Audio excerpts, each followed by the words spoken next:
আসসালামু আলাইকুম। একজন মানুষ কারো কাছে নায়ক, কারো কাছে বিতর্কিত নাম। সে কি সত্যিই যা দেখায় তাই, নাকি এর আড়ালে আছে অন্য কোনো গল্প? দর্শক, আজ আমরা জানব হাসনাত আব্দুল্লাহর ভেতরের গল্প। হাসনাত আব্দুল্লাহ বাংলাদেশের একজন আলোচিত ছাত্রনেতা। তিনি বৈষম্য বিরোধী ছাত্র আন্দোলনের প্রধান সমন্বয়কদের মধ্যে অন্যতম ছিলেন। 1998 সালের 12ই ফেব্রুয়ারি কুমিল্লা জেলার দেবিদ্বার উপজেলা গোপালনগর গ্রামে হাসনাত আব্দুল্লাহ জন্মগ্রহণ করেন। তার পিতা আব্দুল লতিফ, তিনি ছিলেন একজন রাজমিস্ত্রি। পরবর্তীতে তিনি প্রবাস গমন করেন। তার মা মমতা বেগম, তিনি একজন গৃহিণী। 2014 সালের রিয়াজউদ্দিন পাইলট উচ্চ বিদ্যালয় থেকে এসএসসি এবং পড়ুয়ারা আব্দুল মতিন কলেজ থেকে এইচএসসি সম্পন্ন করে ঢাকা বিশ্ববিদ্যালয়ের ইংরেজি বিভাগ থেকে স্নাতক এবং স্নাতকোত্তর অধ্যয়ন করেন। 2024 সালের 12ই অক্টোবর তিনি বিবাহ বন্ধনে আবদ্ধ হন। বর্তমানে তিনি জাতীয় নাগরিক পার্টি এনসিপির দক্ষিণাঞ্চলের মুখ্য সংগঠকের দায়িত্ব পালন করছেন। ঢাকা বিশ্ববিদ্যালয়ের ইংরেজি বিভাগের এই শিক্ষার্থী ক্যাম্পাসের বিভিন্ন অনিয়ম, হল সিন্ডিকেট, গণরুমের বিরুদ্ধে প্লেকার্ড নিয়ে একা আন্দোলন সংগ্রাম করে শিক্ষার্থীদের কাছে ব্যাপক পরিচিতি লাভ করেন। এরপর 2024 সালের তৎকালীন ক্ষমতাসীন আওয়ামী লীগ সরকার সরকারি চাকরিতে 56% কোটা কেন্দ্রিক এবং 44% মেধা কেন্দ্রিক করার জন্য আদালত থেকে গেজেট প্রকাশ করলে ঢাকা বিশ্ববিদ্যালয় সহ দেশের বিভিন্ন বিশ্ববিদ্যালয়ের শিক্ষার্থীরা এর বিরুদ্ধে প্রতিবাদ ও মিছিল করে। এর মধ্যে তৎকালীন সরকারের পেটুয়া বাহিনী ও পুলিশ শিক্ষার্থীদের ধরপাকড়, নিপীড়ন এবং হত্যাকাণ্ড চালায়। এইসব ঘটনা সোশ্যাল মিডিয়ায় ব্যাপক ভাইরাল হলে সাধারণ জনগণ সরকারের বিরুদ্ধে ব্যাপক ফুঁসে ওঠে। সরকারের এই অনলাইন নিপীড়নের বিরুদ্ধে তখন শিক্ষার্থীদের একটি অরাজনৈতিক প্ল্যাটফর্ম বৈষম্য বিরোধী ছাত্র আন্দোলন গঠিত হয়। এই প্ল্যাটফর্মেরই একজন প্রধান সমন্বয়ক হাসনাত আব্দুল্লাহ। 2024 সালের ছাত্র জনতার অভ্যুত্থানের নেতৃত্ব দেয় এই প্ল্যাটফর্ম। 24-এর গণ অভ্যুত্থানের পরবর্তী সময়ে বৈষম্য বিরোধী ছাত্র আন্দোলনের অন্যতম সমন্বয়ক এবং জাতীয় নাগরিক পার্টি এনসিপির দক্ষিণাঞ্চলের মুখ্য সংগঠক হাসনাত আব্দুল্লাহ বেশ কিছু ঘটনায় আলোচনার কেন্দ্রবিন্দুতে এসেছেন। যেমন ভারতের 7 সিস্টার্স নিয়ে মন্তব্য, সেনাবাহিনী ও রিফাইন্ড আওয়ামী লীগ, সময় টিভির সংবাদকর্মীদের ছাঁটাই, আওয়ামী লীগ নিষিদ্ধের চাপ এবং অন্তর্বর্তীকালীন সরকারের নানা আলোচনা সমালোচনা করে।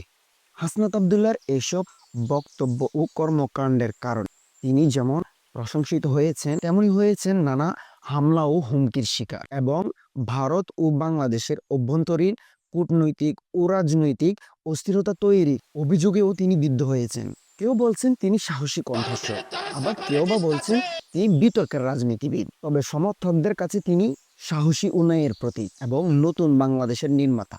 যেমন তিনি বিপ্লবের অগ্রদূত, তিনি স্পষ্টবাদী, তিনি নতুন প্রজন্মের কণ্ঠস্বর, তিনি সার্বভৌমত্বের প্রশ্নে আপোষহীন, তিনি অন্যায়ের বিরুদ্ধে আপোষহীন। সমালোচকরা মূলত তার রাজনৈতিক পরিপক্কতা ও বক্তব্যের ধরন নিয়ে প্রশ্ন তোলেন। যেমন তিনি আক্রমণাত্মক ভাষায় কথা বলেন, বিভিন্ন সময়ে তিনি সেনাবাহিনী বা রাষ্ট্রীয় বিভিন্ন প্রতিষ্ঠানের উপর বিরূপ মন্তব্য করেন এবং উস্কানিমূলক মন্তব্য দেন।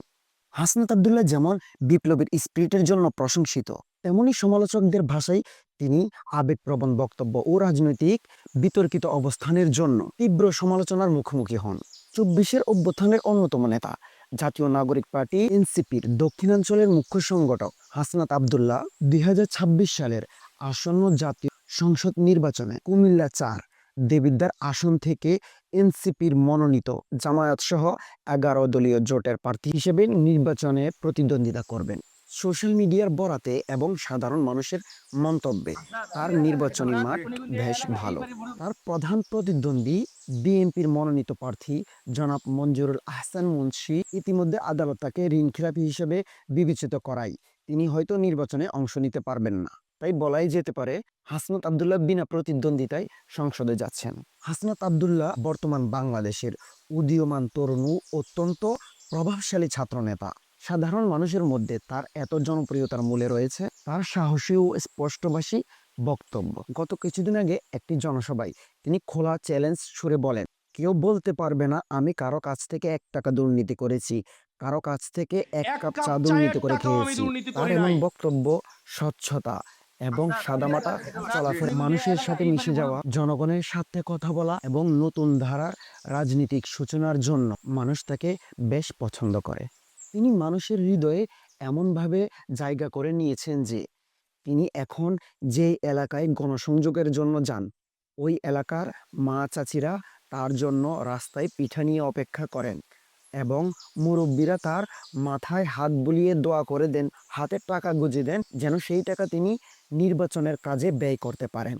এমন নজির বাংলাদেশে এই প্রথম। এমন নজির বাংলাদেশে আরও একজন তরুণ নেতা করেছিলেন। তিনি ছিলেন আমাদের শহীদ শরীফ ওসমান বিন হাদি ভাই, যিনি এখন আর আমাদের মাঝে নেই। আজও আমরা শহীদ ওসমান হাদি ভাইয়ের হত্যার বিচার পাইনি। আমরা শহীদ ওসমান হাদি ভাইয়ের হত্যার বিচার চাই। একজন ছাত্রনেতা থেকে জাতীয় আলোচনার কেন্দ্রবিন্দু হাসনাত আব্দুল্লাহ, তিনি নায়ক না বিতর্কিত চরিত্র। এই সিদ্ধান্ত আপনার, কারণ ইতিহাস বলে শেষ সময়ই কথা বলে। আপনার মন্তব্য কমেন্টে লিখুন। আল্লাহ হাফেজ। Subscribe and follow.